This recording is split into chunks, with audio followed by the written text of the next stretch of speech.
ಈ ಜನುಮವೇ ದೊರಕಿದೆ ರುಚಿ ಸವಿಯಲು.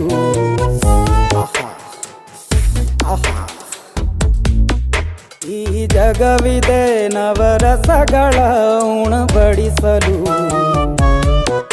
ಬಿಸಿ ಬಿಸಿ ಇದೆ, ಬಿಸಿ ಬಿಸಿ ಇದೆ ನಳಪಾಕ ದಿನ ದಿನ ನೂತನ.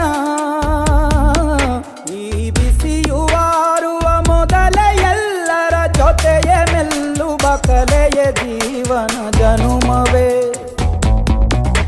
ಈ ಜನುಮವೇ ದೊರಕಿದೆ ರುಚಿ ಸವಿಯಲು. ಈ ಜನುಮವೇ ದೊರಕಿದೆ ರುಚಿ ಸವಿಯಲು. ಈ ಜಗವಿದೆ ನವರಸಗಳ ಉಣಬಡಿಸಲು.